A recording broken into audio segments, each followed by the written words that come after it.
ഞാൻ അങ്ങനെ ഏതെങ്കിലും ഒന്നുകിൽ ജമാഅത്ത് അല്ലെങ്കിൽ മുജാഹിദ് അങ്ങനെ ഏതെങ്കിലും ഒന്നാണ് എന്ന് ആരോപണം ഉന്നയിക്കുന്നവർ ആദ്യം ചെയ്യേണ്ടത് അതിന് തെളിവ് ഉദ്ധരിക്കുകയാണ്. എന്തെങ്കിലും ഒരു തെളിവ്, എന്ത് വേണമെങ്കിലും നിങ്ങൾ പറഞ്ഞോളൂ, അതിന് തെളിവ് വേണം. ഞാൻ പാൻ ഇസ്ലാമിസം ഉയർത്തിപ്പിടിക്കുന്നു, തെളിവ് ആവശ്യമാണ്. പ്യൂരിറ്റൻ ഇസ്ലാമാണ് എൻ്റെത്, തെളിവ് ആവശ്യമാണ്. ഞാൻ എന്നെ ന്യായീകരിച്ചല്ലേ പറയുള്ളൂ. ആയിരക്കണക്കിന് കുട്ടികൾ എൻ്റെ അടുത്ത് പഠിച്ചിട്ടുണ്ട്. അവരോടൊക്കെ ചോദിക്കുക, ആൺകുട്ടികളോട് പെൺകുട്ടികളോട്. പ്രിയമുള്ള സഹോദരന്മാരെ, ഹക്കീം ഫൈസി ആദർശേരി ഒരു മുജാഹിദുകാരനാണ് അല്ലെങ്കിൽ ജമാഅത്തെ ഇസ്ലാമിക്കാരനാണെന്ന് ഒരുപക്ഷെ തെളിയിക്കാൻ സാധിച്ചെന്ന് വരില്ല. മറിച്ച് ഇദ്ദേഹത്തിൽ വഹാബിസം ഉണ്ട് എന്നുള്ളത് നമുക്ക് നിഷ്പ്രയാസം തെളിയിക്കാൻ സാധിക്കും. അത്തരത്തിൽ ഇദ്ദേഹത്തിൽ വഹാബിസം ഉണ്ട് എന്നുള്ള ആരോപണങ്ങൾ ശരിവെക്കുന്ന രീതിയിലുള്ള തെളിവുകളാണ് ഞാൻ നിങ്ങളുടെ മുമ്പിൽ വെക്കുന്നത്. അതിൽ ഒന്നാമതായിട്ട് മുജാഹിദ് സ്റ്റേജിൽ അവരുടെ ഒരു പ്രഭാഷകൻ തന്നെ പറയുന്നത് നമുക്ക് കേൾക്കാം. അങ്ങനെ പറയുമ്പോ എനിക്ക് സത്യത്തിലൊരു ബേജാറും ഉണ്ട്. ഹക്കീം ഫൈലിയെ ഞാൻ അങ്ങനെ പറഞ്ഞാൽ കണ്ടില്ലേ, മുജാഹിദുകളുടെ വേദിയിൽ പോലും ആദർശേരി ഹക്കീം ഫൈലിയെ സ്തുതിച്ചുകൊണ്ട് പറയുന്നത് എന്ന് പറഞ്ഞിട്ട് ആ പാവത്തിന് പിന്നെയും ഒരു കുത്ത് കിട്ടാൻ സാധ്യതയുണ്ട്. അതുകൊണ്ട് അങ്ങനെയും പേടിയുണ്ട്. സത്യത്തിൽ ആദർശേരി ഹക്കീം ഫൈലിയൊക്കെ മുസ്ലിം ഉമ്മത്തിന്റെ നല്ല ഒരു നവോത്ഥാനത്തെ, നല്ല ഒരു ചിന്തയെ, അവർക്ക് യഥാർത്ഥത്തിൽ ഖുർആനും സുന്നത്തനുസരിച്ച് ജീവിക്കണമെന്ന ആഗ്രഹത്തെ ഉയർത്തിപ്പിടിക്കുന്നുണ്ട്. അതുപോലെ ഒരുപാട് പണ്ഡിതന്മാരുണ്ട്. ഞാൻ അവരൊക്കെ പേരിവിടെ പറഞ്ഞു കഴിഞ്ഞാൽ അവര് വെറുതെ മുദ്ര കുത്തപ്പെടരുത് എന്ന ഒരു ഉത്തമ ബോധ്യമുള്ളത് കൊണ്ട് ഇപ്പൊ ഞാൻ അങ്ങനെ അത്ര പറഞ്ഞ് അവസാനിപ്പിക്കുകയാണ്. സമസ്തയിലുള്ള ഒരുപാട് നല്ല പണ്ഡിതന്മാർ, ഹുദവി ബിരുദമെടുത്ത് വരുന്ന പണ്ഡിതന്മാരിൽ ബഹുഭൂരിപക്ഷവും നല്ല മാന്യമായിട്ട് ഈ കേരളത്തിലെ മുസ്ലിങ്ങൾക്ക് ഇസ്ലാമിക സംസ്കാരത്തോടു കൂടി ജീവിക്കണമെന്ന് ആഗ്രഹിക്കുന്ന സഹോദരങ്ങൾ എനിക്കറിയാം. അവരുമായിട്ടുള്ള സംസാരത്തിൽ അവർ പറഞ്ഞു, നമ്മുടെയൊക്കെ പള്ളി മിമ്പറുകളിൽ വെള്ളിയാഴ്ച ദിവസം ഇബ്നു നബാത്തി തങ്ങളുടെ ആ ഒരു ഖുതുബയാണ് നമ്മുടെ മഹല്ലിലെ മുഴുവൻ മുസ്ലിങ്ങൾക്കും ഇസ്ലാം എന്തെന്ന് അറിയാതെ പോയത്. ഹുദവി സഹോദരങ്ങള്, ഞാൻ അവരെ പേര് പറയുന്നില്ല. ഇനിയിപ്പോ അതൊക്കെ പ്രശ്നമാണ്. വാഫി കുട്ടികളുണ്ടല്ലോ, നിങ്ങൾക്ക് പരിചയമുള്ള കുട്ടികളുണ്ടെങ്കിൽ നിങ്ങൾ അവരോടൊന്ന് സംസാരിച്ചു നോക്കി. അവര് പറയും, കേരളത്തിൽ മുസ്ലിങ്ങൾക്ക് അള്ളാഹുവിന്റെ ദീനിനെ മനസ്സിലാകാതെ പോയതിന്റെ ഒരു കാരണം വെള്ളിയാഴ്ച ദിവസം ഇത്ര സുന്ദരമായ ഒരു അവസരം ലഭിച്ചിട്ട് ആ മഹല്ലിലെ മുഴുവൻ ആളുകളെയും പള്ളിയിലെത്തിക്കാൻ പറ്റിയിട്ട് ആബാലവൃതം, സ്ത്രീകളും കുട്ടികളും പുരുഷന്മാരും ഒക്കെ പള്ളിയിലെത്താമെന്നത് അള്ളാന്റെ ദീനായ ഒരു പുണ്യകർമ്മമായ ഒരു അവസരം ഉണ്ടായിട്ട് സ്ത്രീകളെ മുഴുവനും അകറ്റി നിർത്തി അവിടെയുള്ള കുറച്ച് ആൾക്കാരെ കൊടുന്ന് സുഖമായിട്ട് അവർക്ക് ഉറങ്ങാനുള്ള ഒരു മണിക്കൂർ ഉണ്ടാക്കി കൊടുത്തത് ഈ ഇബ്നു നബാത്തി. അപ്പോൾ ഇതിൽ നിന്നും ഒരു കാര്യം വ്യക്തമാണ്, ഹുദവികളുടെയും വാഫികളുടെയും ഉസ്താദുമാരാകുന്ന നദ്വി ഉസ്താദും അതുപോലെ ഹക്കീം ഫൈസി ആദർശേരി ഉസ്താദും ഇവർ രണ്ടുപേരുടെയും ആ പുരോഗമന ചിന്തകൾ അത് എങ്ങോട്ടാണ് ഗമിക്കുന്നത് എന്നുള്ളത് നമുക്ക് ഏറെക്കുറെ മനസ്സിലായിട്ടുണ്ട്. ഏതായിരുന്നാലും ഇനി രണ്ടാമതായിട്ട് ഹമീദ് ഫൈസി പറയുന്നത് നമുക്കൊന്ന് കേട്ടു നോക്കാം. സമസ്ത എന്തിനാണ് CIC-ക്കെതിരെ ഇത്ര രൂക്ഷമായ നിലപാടെടുക്കുന്ന ഒരു വിട്ടുവീഴ്ച ചെയ്തൂടെ? അത് നല്ലൊരു സിലബസ് അല്ലേ എന്നാണ് ചോദിക്കുന്നത്. ഇതാണ് പ്രശ്നം. അടിസ്ഥാനപരമായ പ്രശ്നം ഇതാണ്. നിങ്ങൾക്കറിയുമോ സുഹൃത്തുക്കളെ, എൻ്റെ നാടാണ് കാളികാവ്. കാളികാവിലാണ് വാഫി വിഭാഗത്തിലെ PG ക്യാമ്പസ്. ആ PG ക്യാമ്പസിൽ അവിടെ നിന്ന് PG എന്ന് പറഞ്ഞാൽ ഉയർന്ന പഠനം വാഫികൾക്ക് നടത്തുന്ന അവസാനത്തെ 2 കൊല്ലത്തെ കോഴ്സ് നടത്തുന്ന സ്ഥാപനം. അവിടെ വെച്ച് അവിടെ പഠിപ്പിക്കുന്ന ഒരു അധ്യാപകൻ ഈ കഴിഞ്ഞ 2 വർഷം മുമ്പ് രാജിവെച്ചു. രാജിവെച്ചിട്ട് അവിടെ പോയി പിന്നെ ചേർന്നത് എവിടെയാണോ ഉസ്താദായി ചേർന്നത്? ആലുവയിലെ ജമാഅത്തെ ഇസ്ലാമിയുടെ വിദ്യാഭ്യാസ സ്ഥാപനത്തിലെ ഫിഖ് ഡിപ്പാർട്ട്മെന്റ് ഹെഡായിട്ട്. അപ്പോഴാണ് നമ്മൾ പറയുന്നത് ആള് ജമാഅത്തുകാരനാണ്. ഇവർക്കറിയാം, നമുക്കറിയില്ല, പുറത്താളല്ലേ, നമ്മളറിയാത്ത ആളല്ലേ. ഒരു ജമാഅത്തെ ഇസ്ലാമിക്കാരൻ നമ്മുടെ മക്കൾക്ക് ദീൻ പഠിക്കാൻ തന്നെ അവർക്ക് സുന്നത്ത് ജമാഅത്ത് ഉണ്ടാവോ? നിങ്ങൾ ചിന്തിക്കുക, ഗൗരവമുള്ള വിഷയമല്ലത്, നിസ്സാര വിഷയമല്ലല്ലോ അത്. നമ്മുടെ ഈ വളർന്നു വരുന്ന തലമുറ, ഈ മക്കൾ മൊത്തം വഴിതെറ്റല്ലേ, അപകടം. അതുകൊണ്ട് അയാൾ അന്ന് പ്രസംഗിച്ച പ്രസംഗം ഇപ്പോഴും യൂട്യൂബിൽ കാണാം. 40 മുഷാവറ അമ്പർ ചേർന്ന് തീരുമാനം എടുത്താൽ അത് ഇജ്മാ ആകൂല. ആരത് ഇജ്മാ ആവും എന്നത്? പക്ഷെ ആളുകൾ വഴിതെറ്റിക്കാണ്. സമസ്ത തീരുമാനത്താണെന്ന് പരിഗണിക്കേണ്ട ആവശ്യമില്ല, 40 ആളുകൾ പ്രശ്നമാക്കണ്ട. പിന്നല്ലേ മനസ്സിലായി ഇയാൾ ജമാഅത്തെ ഇസ്ലാമിക്കാരനാണ്. ഇത് ഒറ്റപ്പെട്ട കേസല്ല. വളാഞ്ചേരി മർക്കസു തർബിയത്തുൽ ഇസ്ലാമിയ സമസ്ത നേരിട്ട് പൈസ പിരിച്ചു കൊണ്ടുവന്ന് പടുത്തുയർത്തൽ 40 ഏക്കർ ഭൂമി വാങ്ങി സ്ഥാപിച്ച സ്ഥാപനങ്ങളാണ് അവിടെ. മലപ്പുറം ജില്ലാ കമ്മിറ്റിയുടെ സമസ്ത വളാഞ്ചേരി മർക്കസ് ദർവത്തിൽ ഇസ്ലാമിയ, മഹാനായ മൗലാന കെ അബൂബക്കർ അസ്ഹർ ഉസ്താദ്, ഞങ്ങളുടെ ഉസ്താദ് പട്ടിക്കാട് ജാമിഅനൂരിലെ പ്രിൻസിപ്പൽ, സമസ്തയുടെ പ്രസിഡന്റാണ് അതിന് മുഴുവൻ നേതൃത്വം കൊടുത്തത്. നവറല്ലാഹു മർക്കദഹു വറദ ദർജ ഉയർത്തി കൊടുക്കുമാറാകട്ടെ. ആ സ്ഥാപനത്തിൽ ഈ പറഞ്ഞ CISന്റെ സെക്രട്ടറിയാണ് പ്രിൻസിപ്പാൾ. അദ്ദേഹത്തിന്റെ അസിസ്റ്റന്റായി, സെക്രട്ടറിയെ കുറിച്ച് ഞാൻ പറയണില്ല, നിങ്ങൾക്ക് ഇഷ്ടംപോലെ സംഭവങ്ങളുണ്ട്. അസിസ്റ്റന്റായി പ്രവർത്തിക്കുന്ന മാന്യദേഹം എല്ലാ വർഷവും തൻ്റെ നാട്ടിൽ നടക്കുന്ന മുജാഹിദ് ജമാഅത്ത് പരിപാടി സ്ഥിരമായി പ്രസംഗിക്കും. തൻ്റെ പേരക്കുട്ടിനെ മുജാഹിദിന്റെ സ്കൂളിലേക്കാണ് ചേർത്തിട്ടുള്ളത്. അവിടെ മത പാഠശാലകൾക്കാണോ അവിടെ നിന്നാണ് കിട്ടുന്നത്. അതൊന്നും പ്രശ്നമാക്കി ഈ കാലഘട്ടത്തിൽ ആവശ്യമാണ് എൻ്റെ വിശദീകരണം. നിങ്ങൾ ചിന്തിച്ചു നോക്ക്, ഇവരാണ് നമ്മുടെ മക്കളെ പഠിപ്പിക്കുന്നത്. ഈ മക്കൾക്ക് ഇവർ മുജാഹിദിനെതിരെ പറഞ്ഞു കൊടുക്കുവോ? ജമാഅത്തുകാർ തെറ്റാണെന്ന് പറഞ്ഞു കൊടുക്കോ? പറഞ്ഞു കൊടുക്കാൻ ഇവർക്ക് കഴിയൂലല്ലോ. ഇങ്ങനത്തെ കേസ് ഒറ്റപ്പെട്ട കേസുകളല്ല. എൻ്റെ പ്രിയപ്പെട്ടവരെ, ഈ വാഫി സിലബസിന്റെ കരിക്കുളം അടിസ്ഥാനപരമായ സമീപനം സജ്ജീകരിക്കുന്ന കമ്മിറ്റിയിൽ എന്താ കുട്ടികളെ പഠിപ്പിക്കേണ്ടത് ഉണ്ടാക്കുന്ന കമ്മിറ്റിയിൽ എങ്ങനെയാണ് ജമാഅത്ത് സൈദ്ധാന്തികനായ അബ്ദുള്ള കടന്നുകൂടിയത്? നിഷേധിക്കാൻ സാധിക്കോ? ഇത് നിസ്സാര വിഷയമല്ല. ഇത് ഒറ്റപ്പെട്ട സംഭവമല്ല. ഇപ്പൊ ഈ കഴിഞ്ഞ ആഴ്ച ഫേസ്ബുക്കിൽ വയനാട് ജില്ലയിലെ ഒരു വഫിയ കോളേജിലെ ഒരു അധ്യാപകൻ ഒരു പോസ്റ്റ് ഇട്ടിട്ടുണ്ട്. വെള്ളിയാഴ്ച ജുമാ ഖുത്ബയെ കുറിച്ച് തർക്കൊഴിവാക്കാൻ അദ്ദേഹം നിർദ്ദേശിക്കുന്ന മാർഗമുണ്ട്. എന്താ മാർഗം? തറപ്രസംഗം ഒഴിവാക്കിയിട്ട് ഖത്തീബ് മിമ്പറിനോട് കയറിയിട്ട് നല്ലൊരു മലയാള പ്രസംഗം നടത്തുക. അവസാനം ഖുത്ബക്ക് നമുക്ക് ആളുകൾക്ക് സുരക്ഷിതത്തിന് വേണ്ടി, സൂക്ഷ്മതയ്ക്ക് വേണ്ടി അറബിയിൽ 2-3 വാക്ക് ഖുത്ബ അതിന്റെ ഫർദൊക്കെ പറഞ്ഞിട്ട് പൂർത്തിയാക്കിയാൽ സംഗതി ഉഷാറാകും. നമ്മൾ മാറ്റം വരുത്തണം. ഇത് പഠിപ്പിക്കുന്ന വഫിയ കോളേജിന്റെ ഇന്ന് ലൈവ് ഇപ്പൊ പഠിപ്പിച്ചുകൊണ്ടിരിക്കുന്ന അധ്യാപകനാണ്. ഞാൻ ആ പോസ്റ്റിലെ ആശയം നിങ്ങളെ ആ വരികൾ മാത്രം, ഏതാനും വരികൾ മാത്രം ഞാൻ നിങ്ങളെ വായിച്ചു കേൾക്കാം. എനിക്ക് വിശ്വാസമൊന്നുമില്ല ഇത് ഇങ്ങനെയൊക്കെ ഉണ്ടാകുമോ. അപ്പൊ ഞാൻ വയനാട്ടിൽ പേരാൽ ഇബ്രാഹിം ഫൈസി നമ്മുടെ സുഹൃത്താ, അദ്ദേഹത്തെ വിളിച്ച് അന്വേഷിച്ചു. അദ്ദേഹം സംഭവം ശരിയാണെന്ന് പറഞ്ഞു. ഞാൻ വായിച്ചു കേൾപ്പിക്കാം അദ്ദേഹത്തിന്റെ വരികൾ. വെള്ളിയാഴ്ച തറപ്രസംഗം ഒഴിവാക്കി പകരം മിമ്പറിൽ നിന്ന് ഖുത്ബ മാതൃഭാഷയിൽ നടത്തി അവസാനം വളരെ ചെറിയ വാക്കുകളുണ്ട് 2 അറബി ഖുത്ബ നടത്തി ജുമാ നിസ്കരിച്ചാൽ തർക്കങ്ങൾ ഒഴിവാക്കാം, ഐക്യത്തിന് വൈകിട്ടാക്കാൻ ഉപരി. എന്നാ പിന്നെ മുജാഹിദും കൊണ്ട് ഒപ്പിച്ച് നമ്മളൊപ്പം കൂടാ, നമുക്ക് ഓലപ്പം കൂടാ, വലിയ പ്രശ്നമില്ല, 2 കൂട്ടർക്ക് ഒരുമിച്ച് പോകാം. എന്തൊരു അപകടകരമായ വാദമാണിത്. ഇങ്ങനത്തെ അധ്യാപകർ ഒറ്റപ്പെട്ടതല്ല. അതുകൊണ്ടാണ് വാഫിയ സ്ഥാപനങ്ങളിൽ വളർന്നു വരുന്ന മക്കൾ സമസ്തക്കെതിരാകുന്നത്. ഞാൻ എല്ലാ വാഫികളും ഉദ്ദേശിക്കുന്നില്ല, എല്ലാ മക്കളും ഉദ്ദേശിക്കുന്നില്ല. എൻ്റെ മകൻ വാഫിയാണ്, എൻ്റെ മകൾ വാഫിയാണ്, നമ്മളൊക്കെ വിശ്വസിച്ച് ഏൽപ്പിച്ചാണ് ഈ സ്ഥാപനങ്ങളിൽ. സുന്നത്ത് ജമാഅത്തിന്റെ ആദർശം പഠിച്ച് സമസ്തയുടെ മക്കളായി വളർന്ന് നല്ല ദീനിയായി മതപരമായ അറിവിനൊപ്പം ഭൗതികമായ അറിവ് കിട്ടണമെന്ന് വിശ്വസിച്ച് ഏൽപ്പിച്ച ആൾക്കാരെ സകലമായ രക്ഷിതാക്കൾ അവരുടെ മക്കളെ ഏൽപ്പിച്ചത്.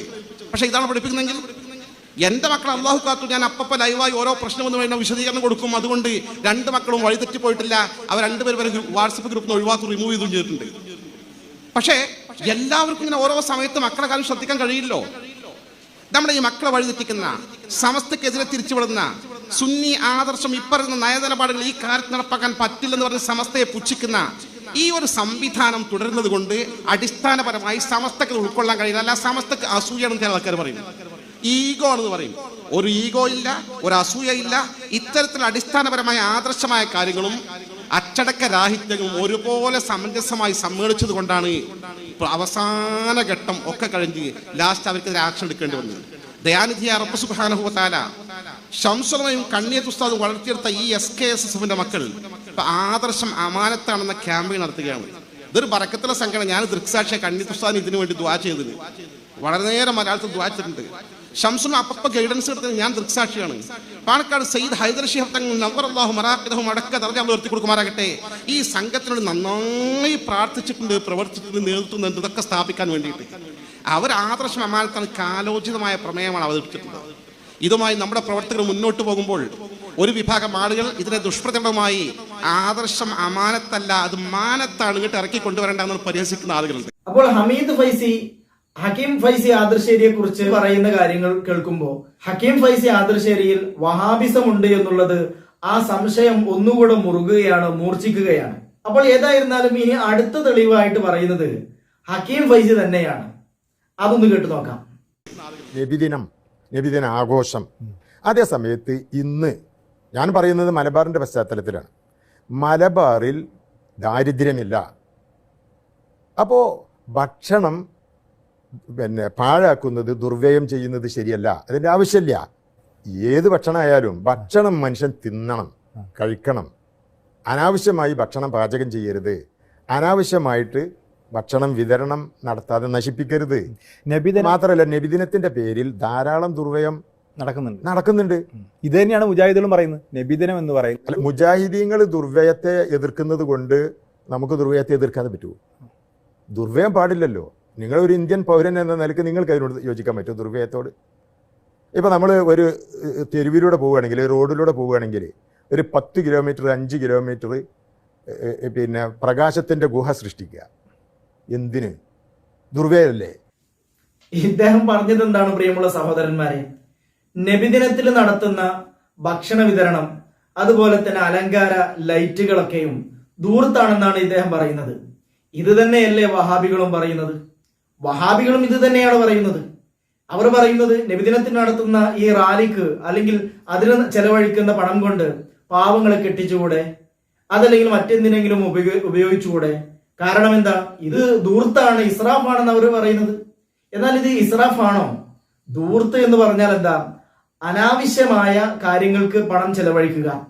അനാവശ്യമായ കാര്യങ്ങൾക്ക് വേണ്ടി ചെയ്യുന്ന കാര്യങ്ങൾക്കാണ് നമ്മൾ ദൂർത്ത് എന്ന് പറയാറ്, ഒരു ആവശ്യവുമില്ലാതെ ചെയ്യുന്ന പരിപാടി. എന്നാൽ ഇതൊരു ആവശ്യവുമില്ല എന്ന് ഒരു സുന്നിയുടെ വായിൽ നിന്നും വരാൻ സാധ്യതയുണ്ടോ? ഒരിക്കലുമില്ല. കാരണം എന്താ? പരിശുദ്ധ ഖുർആനിൽ ഫബിദാലിക ഫല്യഫ്റഹു, ആ നബി സല്ലല്ലാഹു അലൈഹി വസല്ലമ തങ്ങളെ കൊണ്ട് അവിടുത്തെ ജന്മദിനം കൊണ്ട് നിങ്ങൾ സന്തോഷം പ്രകടമാക്കുക, വ്യക്തമാക്കുക എന്ന് അല്ലാഹു സുബ്ഹാനഹു വ തആല പരിശുദ്ധ ഖുർആനിൽ പറഞ്ഞ അതേ അടിസ്ഥാനത്തിൽ തന്നെയാണ് ഇവിടെ സുന്നികൾ ലൈറ്റുകൾ തൂക്കുന്നതും ഭക്ഷണങ്ങൾ പാകം ചെയ്ത് വിതരണം ചെയ്യുന്നതുമൊക്കെ. എന്നാൽ ഇതൊക്കെ ദൂർത്താണ് എന്നുള്ളത് തനിച്ച വഹാബിയ ആശയ ചിന്തയിൽ നിന്നും വരുന്നതാണ് എന്ന കാര്യത്തിൽ യാതൊരുവിധ സംശയവുമില്ല. അപ്പോൾ ഹക്കീം ഫൈസി ആദിർശേരിയിലുള്ള ആ വഹാബിസം വളരെ കൃത്യമായിട്ട് ഇവിടെ മനസ്സിലാവുകയാണ്. ഇതേ മനുഷ്യൻ തന്നെ ഓണത്തിന് വെക്കുന്ന ഭക്ഷണത്തെ കുറിച്ച് പറയുന്നത് നിങ്ങളൊന്ന് കേട്ടു നോക്കൂ. ഓണം ഉണ്ണുന്നതിന് എന്താന്ന് ഭക്ഷണല്ലേ? ഓണം ഉണ്ണുന്നതിന് എന്താന്ന് ഭക്ഷണല്ലേ? ഓണം ഉണ്ണുന്നതിന് എന്താന്ന് ഭക്ഷണല്ലേ? അപ്പോൾ നബിദിനത്തിൻ്റെത് മാത്രം ദൂർത്തും ഓണത്തിന് വെക്കുന്നത് ഭക്ഷണവുമായിട്ടാണ് നമ്മുടെ ഹക്കീം ഫൈസി പറയുന്നത്. എന്നാൽ പ്രിയമുള്ള സഹോദരന്മാരെ, ആരെങ്കിലും ഇദ്ദേഹത്തോട് ഒന്ന് പറഞ്ഞു കൊടുക്കണം. സാധാരണയിൽ ഭക്ഷണം പാകം ചെയ്യുന്നതൊക്കെയും കഴിക്കാൻ വേണ്ടിയിട്ടാണ്, അതല്ലാതെ പാഴാക്കി കളയാൻ വേണ്ടിയിട്ട്, നശിപ്പിക്കാൻ വേണ്ടിയിട്ട് ബുദ്ധിയുള്ള ഒരാളും ഭക്ഷണം വെക്കാറില്ല. അത് ഓണത്തിനാണെങ്കിലും വേണ്ടിയില്ല, ക്രിസ്മസിനാണെങ്കിലും നബിദിനത്തിനാണെങ്കിലും എന്താണെങ്കിലും ഭക്ഷണം പാകം ചെയ്യുന്നത് കഴിക്കാൻ വേണ്ടിയിട്ടാണെന്ന് ഇദ്ദേഹത്തിനോട് ആരെങ്കിലും ഒന്ന് പറഞ്ഞു കൊടുക്കണം. നബിദിനത്തിന് മാത്രം ഭക്ഷണം വെക്കുന്നത് പാഴാക്കി കളയാനാണെങ്കിൽ ഒരു നബിദിനം എന്നുള്ളത് ഒരു പാഴ് ചെലവാണ് എന്നല്ലേ പറഞ്ഞതിന്റെ അർത്ഥം? അത് ഇദ്ദേഹത്തോട് ആരെങ്കിലും ഒന്ന് പറഞ്ഞു കൊടുത്താൽ വളരെ ഉപകാരമാകും. ഏതായിരുന്നാലും അടുത്തതായിട്ട് ഇദ്ദേഹം പറയുന്നത് സ്ത്രീകളുടെ രംഗപ്രവേശനമാണ്. അതായത് പുരോഗമനം സ്ത്രീ രംഗപ്രവേശനങ്ങളിലും വേണം, അത് മുഷാവറകളിലാണെങ്കിലും ഭരണരംഗത്തും വേണമെന്നുള്ള വഹാബി അതേ ചിന്ത തന്നെയാണ് ഇദ്ദേഹം പറയുന്നത്. അത് കേൾക്കാം. ഞങ്ങളുടെ ഭരണഘടന അനുസരിച്ച്, അഥവാ CIC-യുടെ ഭരണഘടന അനുസരിച്ച് പെൺകുട്ടികൾ, പഠിച്ചുകൊണ്ടിരിക്കുന്ന പെൺകുട്ടികൾ ഇതിൻ്റെ സെനറ്റ്, സിൻഡിക്കേറ്റ് യോഗങ്ങളിൽ പങ്കെടുക്കും. അത് പങ്കെടുക്കരുതെന്ന് പറഞ്ഞു. അതിൻ്റെ സിൻഡിക്കേറ്റിൽ പങ്കെടുക്കരുത്, സെനറ്റിൽ പങ്കെടുക്കരുത്. അത് ഞങ്ങളെ കൊണ്ട് ഭേദഗതി ചെയ്യിക്കുകയാണ്, അതിന് ഞങ്ങളെ നിർബന്ധിക്കുകയാണ്. അപ്പോൾ തെളിവുകൾ നിരവധിയാണ്. ഇദ്ദേഹത്തിനെ ആരോപിക്കുന്നത് വെറുതെയല്ല എന്ന് നമുക്ക് മനസ്സിലാകും. ഇതുപോലെ തന്നെ ഇദ്ദേഹത്തെ കുറിച്ച് അറിയുന്ന ഒരാളുടെ വോയിസ് ഞാൻ നിങ്ങൾക്കൊന്ന് കേൾപ്പിച്ചു തരാം. ഇയാള് ബിദ്അത്ത് ഭയങ്കരമാണ്, അതൊക്കെ കണ്ടുപിടിച്ചില്ല. കുറെ 10-30 കൊല്ലം കഴിഞ്ഞിട്ട് കണ്ടുപിടിച്ചു റഹ്മത്തുള്ള കാസിമി. അപ്പൊ അയാളെ എതിർക്കാൻ നിൽക്കുകയായിരുന്നു.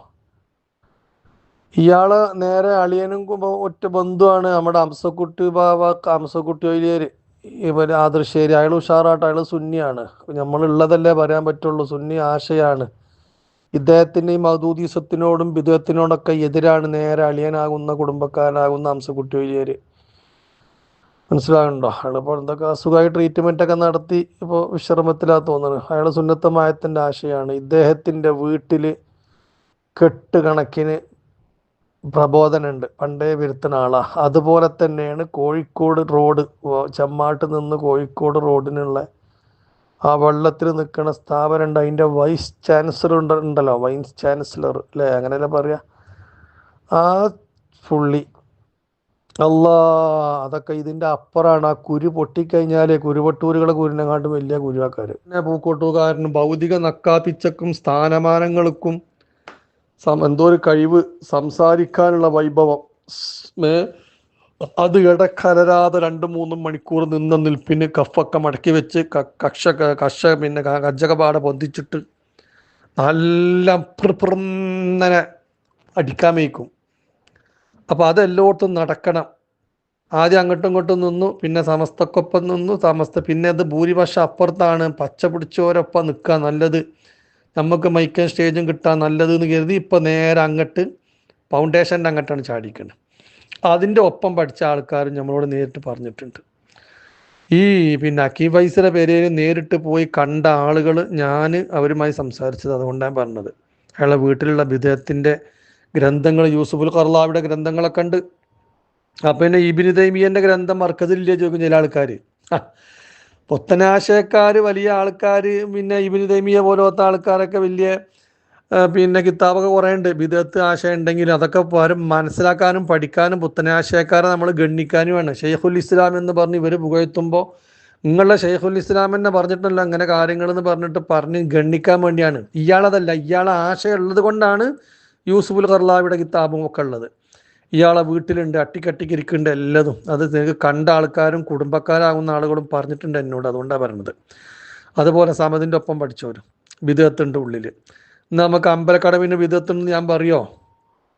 അങ്ങനെ വ്യക്തമായിട്ട് നമുക്ക് രേഖയില്ല. പിന്നെ പറയുന്നത് അസൂയ കൊണ്ടും നമ്മളെ പ്രസ്ഥാനത്തിനുള്ള എതിരുകൊണ്ടും പറയാണ് അദ്ദേഹം. ബാക്കിയല്ല, സുന്നത്തമായത്തില്ലാത്ത കുഴപ്പം അദ്ദേഹത്തിനില്ല, ഉള്ളത് പറയാലോ. അതുപോലെ ഞാൻ മേൽ പറഞ്ഞ ഹംസക്കുട്ടി വലിയ അയാൾ നല്ല സുന്നത്തമായത്തുള്ള ആൾ തന്നെ. ഇപ്പോൾ കുന്നംകുളത്തെ ബാക്കവി, അയാൾക്കും സുന്നത്തമായത്തുണ്ട്, നമ്മളൊന്നും ഇല്ലാത്ത പറയാൻ പറ്റൂല. പക്ഷെ ബാക്കി പറയപ്പെട്ടവരിലൊക്കെ ഉള്ളിൽ ബിദഅത്താണ്. അപ്പോൾ ഹക്കീം ഫൈസി അതുപോലെ തന്നെ നദ്വി എന്നിവരെ കുറിച്ച് ജനങ്ങൾ വഹാബിസം ആരോപിക്കുന്നത് കേവലം ഒരു ആരോപണമായി തള്ളേണ്ടതല്ല എന്നുള്ളത് ഏറെക്കുറെ മനസ്സിലാകുന്ന രീതിയിലാണ് ഈ തെളിവുകൾ നിങ്ങളുടെ മുമ്പിലേക്ക് ഞാൻ വെച്ചത്. ഇതൊരിക്കലും തീർപ്പാണെന്ന് ഞാൻ പറയുന്നില്ല, മറിച്ച് ആരോപണങ്ങളിൽ കഴമ്പുണ്ട് എന്നാണ് പറഞ്ഞതിന്റെ അർത്ഥം. എന്നാൽ ഇദ്ദേഹത്തോട് ആ ഇന്റർവ്യൂവിൽ ആ റിപ്പോർട്ടർ ഒരു കാര്യവും കൂടി ചോദിക്കുന്നുണ്ട്, നിങ്ങൾ സുന്നിയാകുന്നതിന് എന്താണ് തെളിവ് എന്നുള്ളത്. അതിന് അദ്ദേഹം പറഞ്ഞ മറുപടി രസകരമാണ്. സുന്നിയാണ് എന്നുള്ളതിന്റെ തെളിവ് എന്താണ്? ഞാൻ എന്നെ കണ്ടില്ലെങ്കിൽ ഇങ്ങനെ തലി കെട്ടി താടിയൊക്കെ വെച്ച് പുകഞ്ഞുകൊണ്ടിരിക്കുകയാണ് നിങ്ങൾ ലൈറ്റ് എല്ലാം കൂടി ഉണ്ടായിട്ട്. സുന്നി അല്ലാത്ത ഒരാൾ ഇങ്ങനെ ചെയ്യുമോ? ഇതാണ് ഇദ്ദേഹത്തിന് ഞാൻ സുന്നിയാണെന്ന് പറയാനുള്ള ആകെ തെളിവ്. താടിയും തലകെട്ടും കിട്ടിയവരൊക്കെയും സുന്നികളാണെങ്കിൽ ഇതാ നിങ്ങളൊരു ഫോട്ടോ കാണും. ഇതാരാണ്? ഇത് കേരളത്തിലെ ഇബ്നു തൈമിയ്യയാണ്, അല്ലെങ്കിൽ കേരളത്തിലെ മുഹമ്മദ് ബിൻ അബ്ദുൽ വഹാബാണ്. അതായത് കേരളത്തിലെ മുജാഹിദുകളുടെ നേതാവ്. ഇദ്ദേഹവും തലയിൽ കെട്ടിയിട്ടുണ്ട്. ഇദ്ദേഹത്തിനും നല്ല താടിയുണ്ട്, അതും നിരച്ച റേറ്റ് കൂടിയ താടിയുമുണ്ട്. ഇതുകൊണ്ട് ഇദ്ദേഹം സുന്നിയാണെന്ന് പറയാൻ കഴിയുമോ? അപ്പോൾ ഇതൊക്കെ വെറും പുകമറയാണ്. അതുകൊണ്ടൊന്നും സുന്നിയാണ് എന്നുള്ളത് തെളിയുന്നില്ല. അത് തെളിയുക എപ്പോഴാണ്? അത് മെമ്പർഷിപ്പ് കൊണ്ടോ ഒന്നുമല്ല, ജീവിത ശുദ്ധി കൊണ്ട് കാണിച്ചു തരണം. അങ്ങനെ ജീവിത ശുദ്ധി കൊണ്ട്, ആദർശങ്ങൾ കൊണ്ട് നിങ്ങൾ കാണിച്ചു തരണം. അത് നിങ്ങളുടെ കുട്ടികളിൽ പഠിപ്പിച്ചു കൊടുത്ത് ആ ഒരു മാതൃക നിങ്ങൾ കാണിച്ചു തരണം. അതിലൂടെ മാത്രമേ നിങ്ങൾ സുന്നിയാണ് എന്നുള്ളത് തെളിയുകയുള്ളൂ എന്ന കാര്യം നിങ്ങൾ മനസ്സിലാക്കുക. ഇനി നേരത്തെ മുജാഹിദ് സ്റ്റേജിൽ വെച്ച് ആ പ്രഭാഷകൻ സ്തുതി പാടിയ പുരോഗമനവാദികളിലെ രണ്ടാമത്തെ ആള് നദ്വി ഉസ്താദ്. ആ നദ്വി ഉസ്താദിനെ കുറിച്ചും ഇത്തരത്തിലുള്ള വഹാബി ആരോപണങ്ങളുണ്ട്. അതും കേവലം ആരോപണമല്ല എന്നുള്ളത് സുവ്യക്തമാണ്. കാരണം എന്തുകൊണ്ടെന്ന് ചോദിച്ചാൽ ഈ നദ്വി ഉസ്താദിന് ലീഗിനോട് വല്ലാത്ത പ്രേമമാണ്. അത് എന്താണ് കാരണം എന്ന് ചോദിക്കുമ്പോൾ മുസ്ലിമീങ്ങളുടെ പുരോഗമനത്തിന് അത് ആവശ്യമാണ് എന്നാണ് പറയാറുള്ളത്. എന്നാൽ അതേ ആള് തന്നെ കമ്മ്യൂണിസത്തെ ശക്തമായിട്ട് എതിർക്കുന്നുണ്ട്. കമ്മ്യൂണിസം ശരിയാണെന്ന് ഞാൻ പറയുന്നില്ല, ആരും പറയുന്നില്ല. അവരെ കുറിച്ച് ശക്തമായിട്ട് എതിർക്കാനുള്ള കാരണം അവർ അവിശ്വാസികളായി എന്നതിന്റെ പേരിലാണ്. അപ്പോൾ ഞാൻ ചോദിക്കുന്നത്, കമ്മ്യൂണിസം നാടിനാപത്താണ്, അത് അവിശ്വാസികളാണെന്ന് പറഞ്ഞ് തള്ളുന്ന അതേ നിങ്ങൾ എന്തുകൊണ്ട് വഹാബിസം നാടിനാപത്താണ് എന്ന് പറഞ്ഞുകൊണ്ട് മുസ്ലിം ലീഗിലുള്ള വഹാബിസത്തെ എടുത്തു കാണിക്കുന്നില്ല? മുസ്ലിം ലീഗിൽ വഹാബിസം ഉണ്ട് എന്നുള്ളത് പകൽ പോലെ പ്രകടമാണ്, വ്യക്തമാണ്. PMA സലാം, അതുപോലെ തന്നെ ഈ ഷാജി, അതുപോലെ സ്വാദിഖ് അലി തങ്ങൾ എന്നിവരിലൊക്കെ ആ വഹാബികളോടുള്ള പ്രണയം, വഹാബിസ ലയനം വളരെ വ്യക്തമാണ്. അപ്പോൾ നിങ്ങൾ ചോദിക്കും, സ്വാദിഖലി തങ്ങളിലും അങ്ങനെയുണ്ടോ എന്നുള്ളത് അത് ഫൈസൽ മൗലവി പറയുന്നത് നിങ്ങളൊന്ന് കേട്ടു നോക്കൂ. നമ്മൾ ചർച്ചയാവാനുണ്ടായ ഒരു അനുകൂല സാഹചര്യം എന്നത് ബഹുമാനനായ അഹമ്മദ് കുട്ടി ഉണ്ണികുളം സാഹിബ് അദ്ദേഹം KM മൗലവി ഒരു പാഠപുസ്തകം എന്ന പേരിൽ ഒരു പുസ്തകം എഴുതി കഴിഞ്ഞ ആഴ്ചകളിലാണ് അതിൻ്റെ പ്രകാശനം നടന്നത്. ഏത് ഒരാൾക്കും ഒരു നിഷ്പക്ഷ ബുദ്ധിയോടുകൂടി വായിക്കുന്ന ഏതൊരാൾക്കും KM മൗലവി റഹിമഹുള്ളയെ വളരെ കൃത്യമായി ബോധ്യപ്പെടാവുന്ന ഒരു പുസ്തകമാണ് യഥാർത്ഥത്തിൽ ഈ പുസ്തകം. മാത്രമല്ല ഇതിൽ അവതാരിക എഴുതിയത് സമസ്തയുടെയും ലീഗിൻ്റെയും എല്ലാം നേതാവ് കൂടിയായ ബഹുമാന്യനായ സാദിഖ് അലി ശിഹാബ് തങ്ങളാണ് ഇതിന് അവതാരിക എഴുതിയത് തന്നെ. അദ്ദേഹം ഇതിൻ്റെ ഈ അപ്പൊ ഏതായിരുന്നാലും ലീഗിൽ വഹാബിസം ഉണ്ട് എന്നുള്ളത് വളരെ വ്യക്തമാണ്. അതറിഞ്ഞിട്ടും അതിനോടുള്ള ഒരു ലയനവും എന്തിനു വേണ്ടിയിട്ടാണ് നമ്മൾ സംശയിക്കുകയാണ്. അപ്പോൾ ഞാൻ നേരത്തെ പറഞ്ഞത് ആവർത്തിക്കുകയാണ്. ഞാനീ പറഞ്ഞതൊന്നും ഒരാളെ കുറിച്ചുള്ള ഒരു തീർപ്പ് പറയുകയല്ല, മറിച്ച് ജനങ്ങൾ പറയുന്ന ആരോപണങ്ങളിൽ കഴമ്പുണ്ട് എന്നാണ് ഞാൻ പറഞ്ഞതിന്റെ ചുരുക്കം. ഏതായിരുന്നാലും ലീഗിന്റെ താങ്ങില്ലാതെയും സമസ്ത ഉയർന്നു തന്നെ നിൽക്കും എന്നുള്ളത് തെളിയിച്ചു കൊടുക്കണമെങ്കിൽ ശക്തമായ അഹ്ലുസുന്നത്തി വൽ ജമാഅത്തിന്റെ ആശയത്തിൽ അടിയുറച്ചു നിൽക്കുക എന്നുള്ളത് മാത്രമാണ്. അങ്ങനെ അഹ്ലുസുന്നത്തി വൽ ജമാഅത്തിന്റെ ആശയത്തിൽ നിൽക്കുമ്പോൾ അവർക്കൊരിക്കലും ലീഗുമായിട്ടുള്ള ലയനം അതൊരിക്കലും ദഹിക്കുകയില്ല.